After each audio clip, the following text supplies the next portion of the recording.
Welcome back to another episode of It's Debatable Brody Talk Edition. Today we are talking NBA basketball. Due to the fact that the season is winding down, I believe we have maybe like 5 games left. And shoot, we'll get into the nitty gritty of things.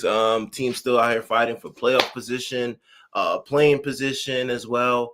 And some teams are just really just playing just to get themselves a new contract next year or still tanking. So we're gonna dive into this a little bit today. My first thing I wanted to address was the topic that's at hand that you see in the title. That are the Lakers done for this season? And I asked this in regards to the fact that before all this injury to Luka Doncic, who's now shut down for the season, and Austin Reeves missing 4 to 6 weeks with a oblique strain, or was it I forgot what it was. But regardless of the case may be though, before that, this Lakers team was on a hell of a run actually. I believe there was third. Yeah, they were third in the West. Hovering on that 51 season. Once again, that's two back-to-back 51 seasons for JJ Redick as a head coach now with the addition of Luka Doncic. And you sit there and then you see all of this and you think, do this Lakers team have a chance? And prior to that, though, you would think so until they matched up with OKC. And then you really see there's levels to this shit. So I say that for one. And for two, Luka Doncic being hurt and now Austin being hurt, you now have LeBron back at the number one option, which he can do though. But my thing is, where does the help come from? And that should be your concern right now, is to find out who's the next man up mentality. And if it's for me, easiest answer would be DeAndre Ayton has to step up and be special. But I'm gonna look towards a guy that's been on this Lakers team for quite some time now. Rui Hachimura needs to step his game up to at least another level to hold down the fort. Because right now in the standings, if we look for the NBA standings, the Lakers sit fourth right now on a 2-game losing streak. And it's not going to get no better with these games coming up because you do see OKC again. I believe you see Phoenix. What else teams you see? You see Phoenix. Oh, damn. Let me check the schedule again. I know it's OKC, which is not going to be a good one. Phoenix, Warriors. Okay. And the Jazz. Yes. Okay. So, yeah, let me get that. So, for the Lakers' last 4 games, you see the Thunder once again today.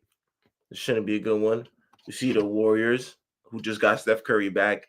You see Phoenix that just got Dylan Brooks back and now have they 3 offensive weapons in D Book and Dylan Brooks, Devin Booker, and Jalen Green. And then you see a tanking Jazz team. Out of these 4 games, you must win 2. And for the Lakers, I'm going to say which games that I feel confidently that they are going to win. You're going to beat the Utah Jazz in the last game of your season, though. That's a given. The Golden State Warriors, I think you beat them. I'm just not sold on the Golden State Warriors, even with Steph Curry coming back.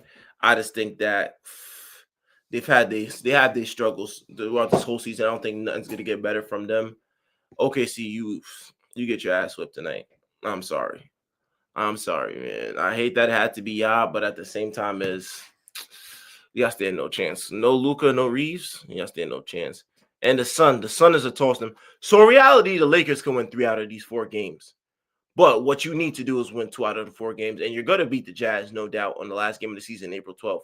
And I'm saying you're beating the Warriors just because of the strength that I'm just not sold that the Warriors are going to pull this out, even without a Luka and a Reeves, though. So you got to win 2 of these 4, and then when you look back at the standings, you're fourth right now. Fourth is not a bad place to be because you play the Houston Rockets. And this is a Houston Rockets team that I could say wholeheartedly never hit never mind. They're on a 6-game win streak. Do you even want to see the Houston Rockets? And there's no way you're seeing the Suns. So more than likely, so right now, you're locked in on that 4-5 matchup and you're going to play the Houston Rockets. This is no doubt about it in my mind. Unless Denver slows down. And I don't see a team that's won 9 out of their last 10 games slowing down anytime soon. Denver just hit their stride. So but right now it's looking like we're going to have a playoff matchup between the Lakers and the Rockets. And in this case scenario, LeBron James, 41 years old, you're asking a lot out of him. but I wouldn't be surprised if he could push the agenda until Luka Doncic comes back. I wholeheartedly believe that LeBron James at this age could take this Rockets team that's still wet behind the ears with the Shangoons and the Amen Thompsons of the world. I know KD is there though, but this Rockets team really hasn't been that much special. If you really look at it, this is a team that had high expectations and a team without even a point guard right now. So I really want to see how spacing really plays an effect for them in the playoffs. You don't really have that much floor spacing. You literally just had a guy in Tari Eason that made 1 3 in the last month of March. You could do it as a Lakers team, though. I think they could push the agenda to a game 6 or 7 until Luka comes back. You remember, playoff series are like 2 weeks long. So that 4 or 5 matchup is your best bid. Um, I wouldn't want y'all to have the 3 and 6 matchup.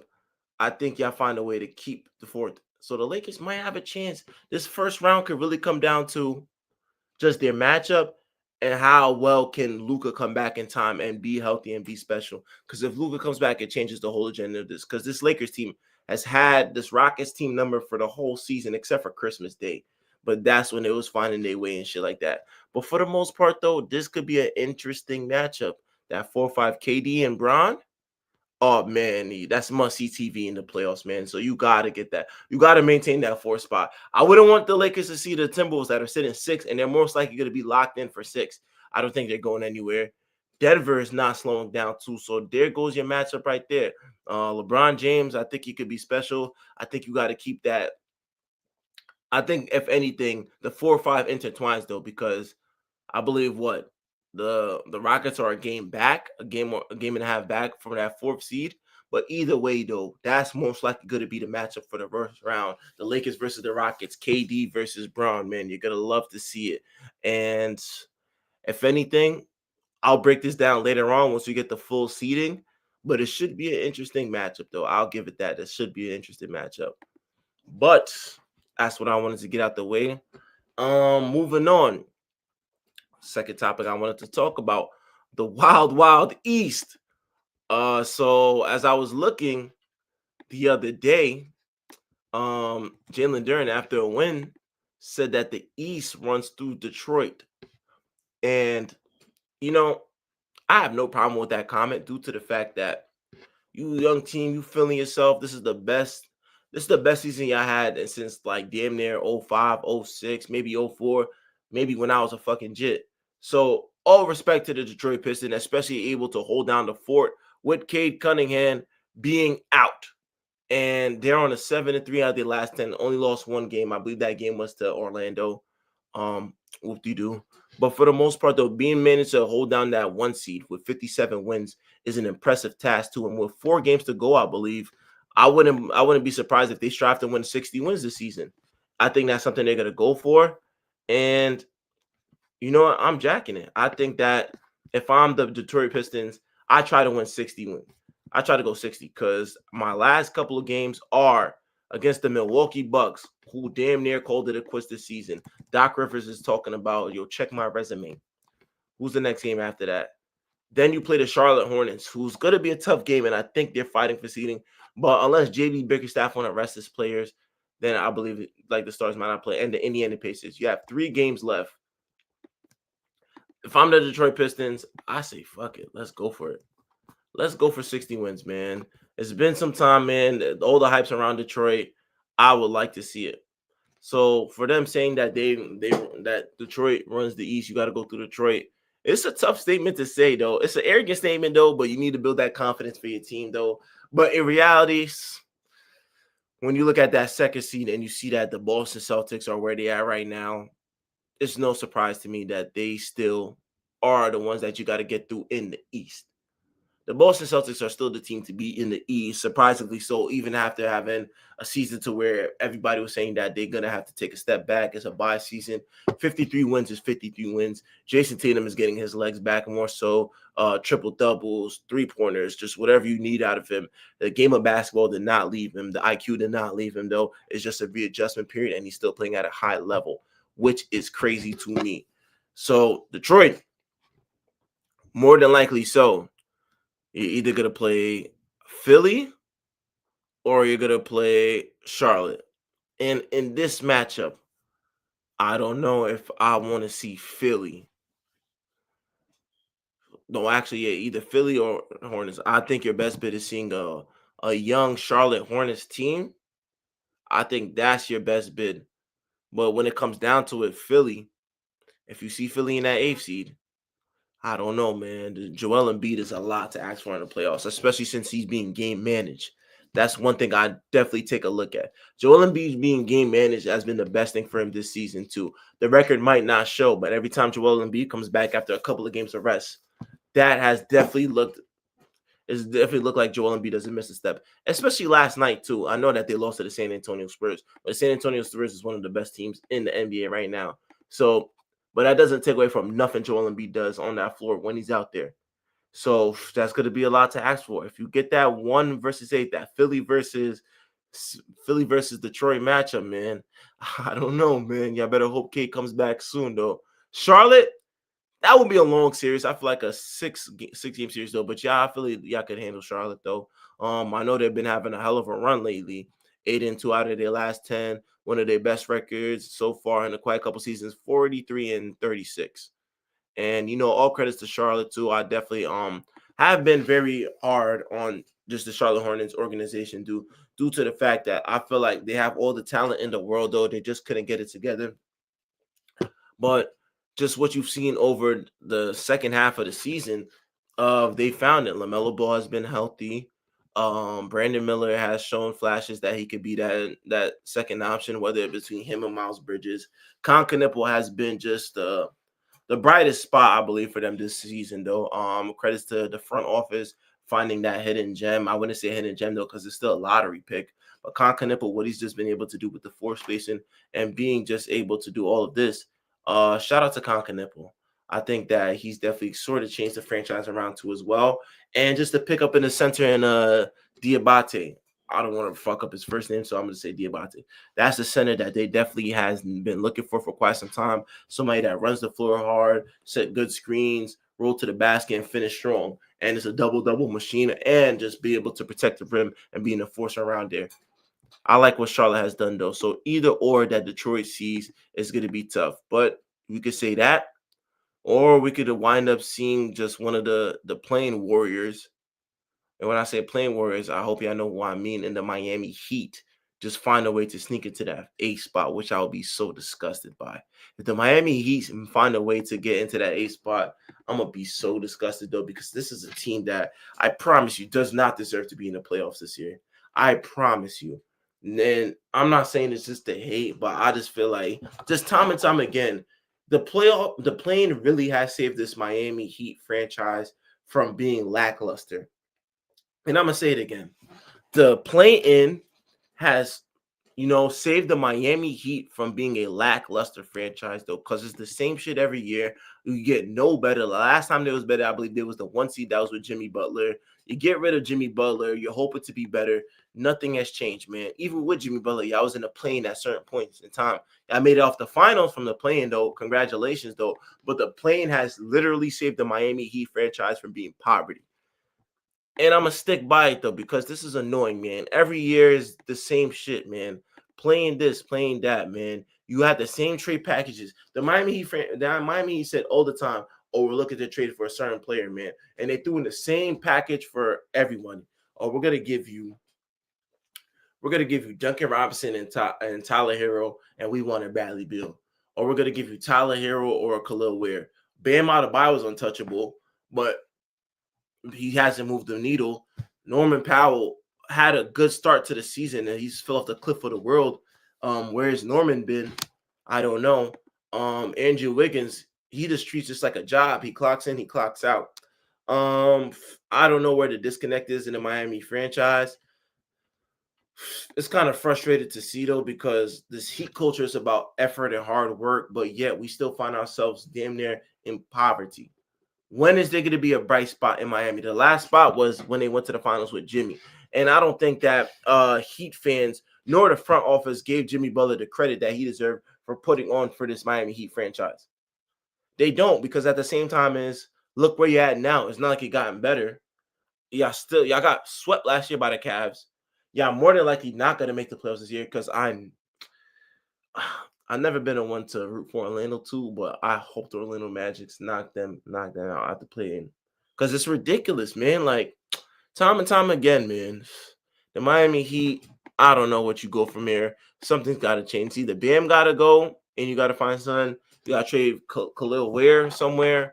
Wiggins, you got to start fresh because you cannot go into another season. If I'm the Miami Heat and I'm Pat Riley, you can't go into another season thinking this team is going to be the team that we go into it and be a contender in the East. This team is far from a contender in the East.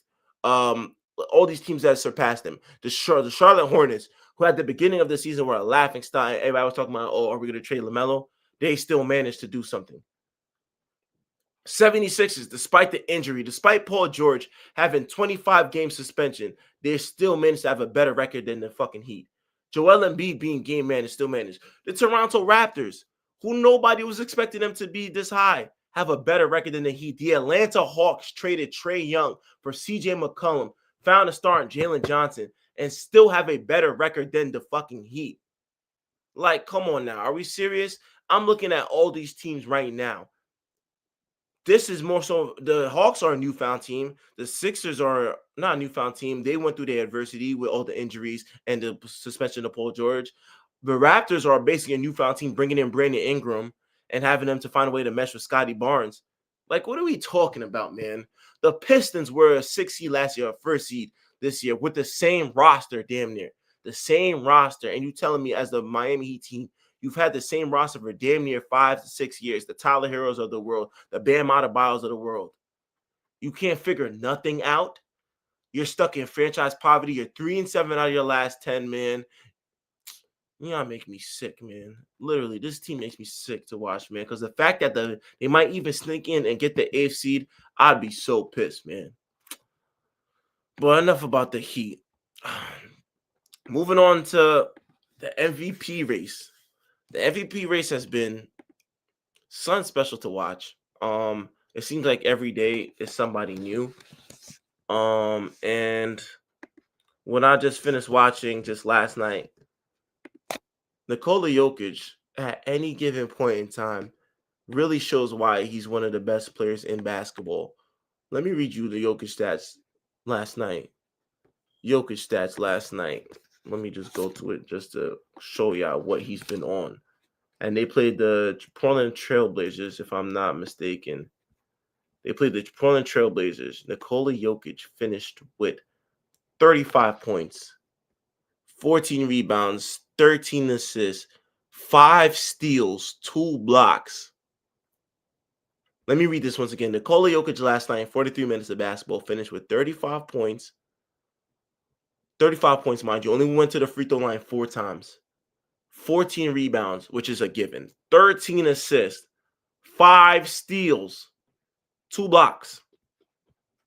And I've said I had Shea as my MVP, having a back-to-back MVP. I'm cool with that. But damn, has Jokic just been special, especially on this finding their stride late in the season. And let me tell you something about the Denver Nuggets. This is my team to make it out the West this year. I'm going to say it again. The Denver Nuggets are the team to beat in the West year. They're going to make it out. I said this time and time again, just the acquisitions that they had with the Tim Hardaways of the world, the Cam Johnson of the world, bringing back Bruce Brown and the Jonas Valanciunas. They have the depth to do it. And it's showing now because you know why now? They're fully healthy. Payne Watson, I believe, is back. Aaron Gordon, his guys step back. Cam Johnson missed a little bit of time too. Christian Braun is back, but there's something with that kid that I don't know yet.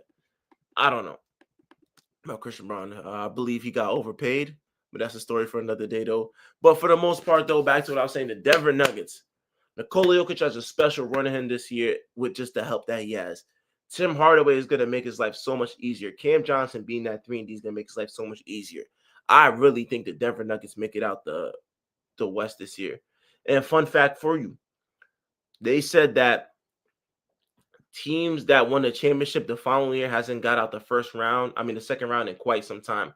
So we haven't seen a team that won a championship make it out. And let's go to let me just fact check that. NBA champions.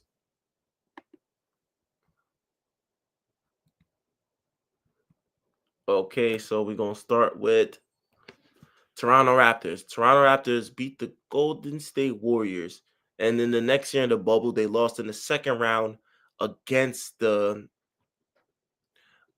against the Boston Celtics in the bubble. The year after that, the Los Angeles Lakers, they beat the Heat in the bubble, and they lost first round to the Phoenix Suns.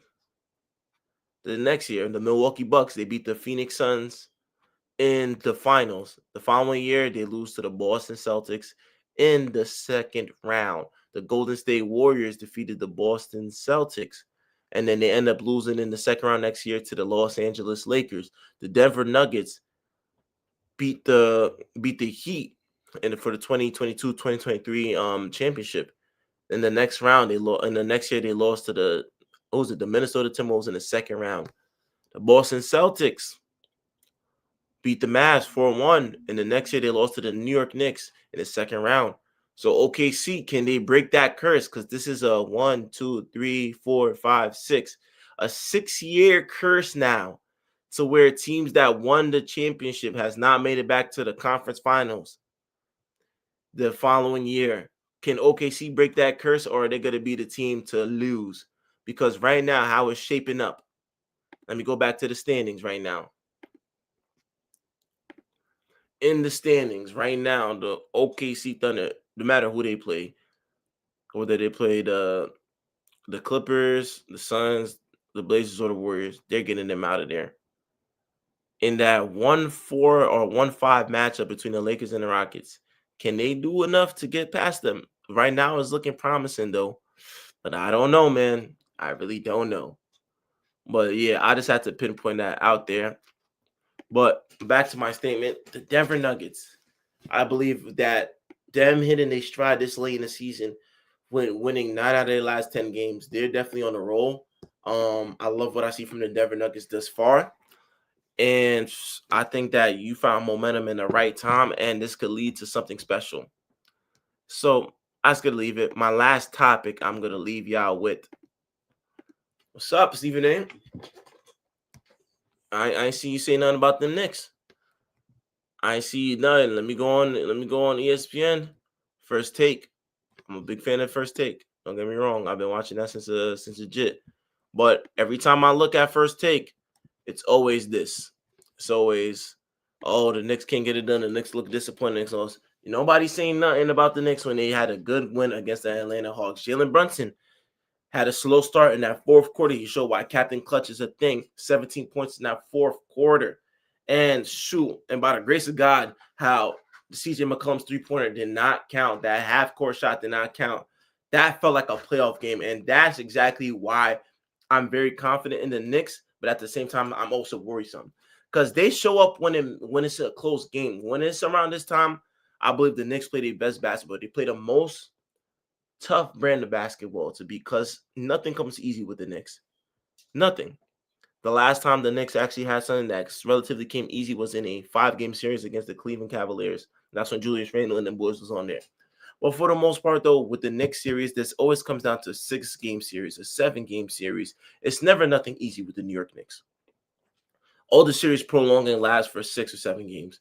And I think that's just how these New York Knicks are built. We're not built to dominate. We're built to just, play tough. But this game just showed that you still have Jalen Brunson. You still have that guy that's going to get it done. Karl-Anthony Towns played a solid game too. And the Atlanta Hawks, a credit to the Atlanta Hawks too, who I've been, on the bright side of. I've talked very highly about them too.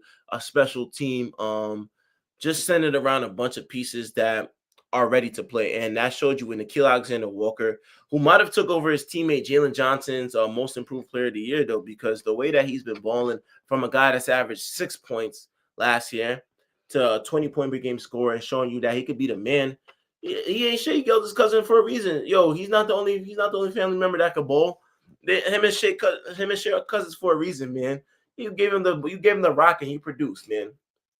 And time again, too, you see with the Atlanta Hawks that it's always a next up mentality, whether it's Jalen Johnson, whether it's Nickeil Alexander-Walker, whether it's the defense that Dyson Daniel give you, whether it's Onyeka Okongwu being a 5-man. Well, they're special team. And right now, the way that it's shaping up, that 4-5 matchup that they got going on, Cleveland ain't nothing gonna. It's not gonna come easy for Cleveland. Let me put it like that.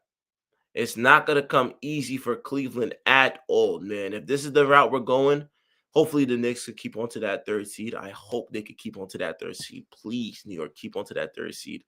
We got 3 more games left, 4 more games left. I know we see a tough Boston team, but they should rest their players. They got the second seed damn near locked. Yeah, we got Boston coming up Thursday. Oh man, I know Jaylen Brown's gonna take that matchup to heart. We played tough basketball. So we got Boston coming up Thursday. Friday, we see the Raptors again. That might be a playoff matchup too as well. And then we see the Charlotte Hornets that are still fighting for just to hold on to that 7th seed, or maybe even sneak into the 6th seed. You got all that variables going on, man. We have a tough matchup in New York though, but this is where you want to play your best basketball. So New York, keep locking in, man. I know we went on a little 2-game losing streak, and everybody was quick to just panic, losing to actually 3-game losing streak.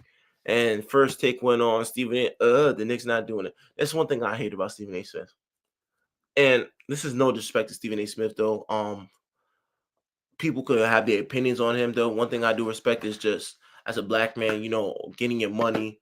You know what I'm saying? Just being a mogul, giving back to the HBCUs. Nobody could take away what Stephen A. Smith does, though. But sometimes I just feel like he just says the most egregious things, though. So it's an agree to disagree world at that. So I'm not gonna attack his character like people do just because they don't agree with him. But he be Chad sometimes, though. He really be Chad sometimes, though. Like, I think as an old head saying, "Oh, the last time next one is in 1973." There's some franchises that never won a fucking title. Let's get that out the way. Number 2, Stephen A. Smith must have forgot the way he was crying about how Phil Jackson was sabotaging the Knicks. Let's forget about that. The way that Stephen A. Smith used to rant about Phil Jackson and how he doing and what he was doing with the Knicks, and James Dolan is selling the team and how it's a disgrace. He must have forgot where the New York Knicks franchise came from, with the Frank Ntilikina's of the world, with the Damian Dotsons of the world. And this is no disrespect to them, though. This is just where we came from then to having guys like Jalen Brunson on the floor, Karl Anthony Towns. Like, look at how far you came, and you over here saying, "Oh, you're disappointed in the Knicks." Oh, we look no, you want to attack Mikal Bridges, so be it. Mikal Bridges' role was never to be the scorer here. OG Anunoby has been more of the scorer than Mikal Bridges. But what Mikal Bridges give you is durability, showing that, and this is another 50-win season. I think he's forgetting that much too. Stephen A. Smith, you're forgetting this team at a point couldn't buy 10 wins to save their life.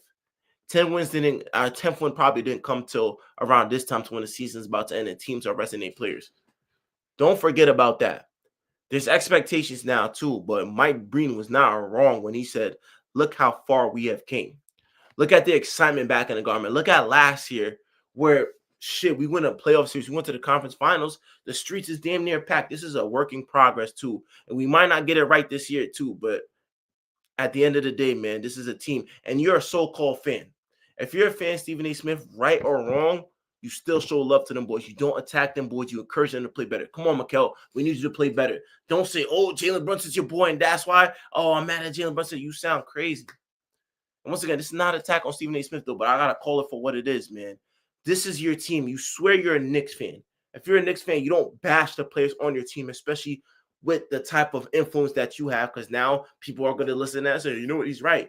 If this is your team and you see that the trade's already done, there's nothing you could do about it. Five draft picks for Mikal Bridges. You better start amping up Mikal Bridges. Just like, yo, we need him to play better. He's playing bad, and so what? The Knicks were winning while he was finding a struggle, though. It's adversity throughout the whole season. Nobody's going to play that. If you wanted a superstar, and you thought Mikal Bridges was going to be a superstar, so be it. But for the production Mikal Bridges give, being an Iron Man, never missing a game, I am fine with that, because eventually he's going to get going in the playoffs too. He's going to play those long minutes. He's going to give us that defensive stops that we need, like last year when he saved us twice. Don't forget that. Saved us twice in the Boston series when we was down 20. So we know what Mikal Bridges is going to give to us. The regular season, and he struggled, so be it. But him to find his niche is going to come later on where it matters the most. And that's why I'm not too hard on Mikal Bridges, because at the end of the day, I'm the one that's going to say this. I'll stay in this here. Mikal Bridges' best basketball is going to come in the playoffs when we need it the most. Clip that part. Mikal Bridges' best games are going to come in the playoffs when we need it the most. So I'm going to stand firm on that. Stephen A. Smith, don't. Oh, did you see the Knicks last night when they started doing anything? And don't you see last night? No. You want to tell Josh Hart shut the hell up? He's defending his teammate. They lost 3 games and you start panicking. Well, any other time they beat any other team, I didn't see you say nothing about them when they beat the fucking when they beat one of the hottest teams in the Spurs. Nobody said nothing on First Take when they did that. But when they lose 3 games in a row, it's a big deal. I didn't see nothing about that. They lose to a Rockets team that needed to get a win badly. They lost to an OKC team that damn near you got to play your best basketball to beat them, and you still going to come up short. Charlotte Hornets have been hot, 3-game losing skid. You sweep it on the rug. You beat the Hawks. I didn't hear nobody say nothing, and maybe I could be wrong, but I'm going to check again on First Take today. And if I see nothing about the Knicks and the win that they pulled out last night, that just means it's propaganda. It's propaganda for you to hit on your own team, Stephen A. But that's what I'm gonna leave it with there. 30 minutes, Brody talk. I appreciate y'all for watching. Clips will go up. We have WWE coming up, and you know what I'm saying, road to 1,000 followers, man, 1,000 subs, man. I appreciate y'all for watching. That's it. Damn, it should just start getting.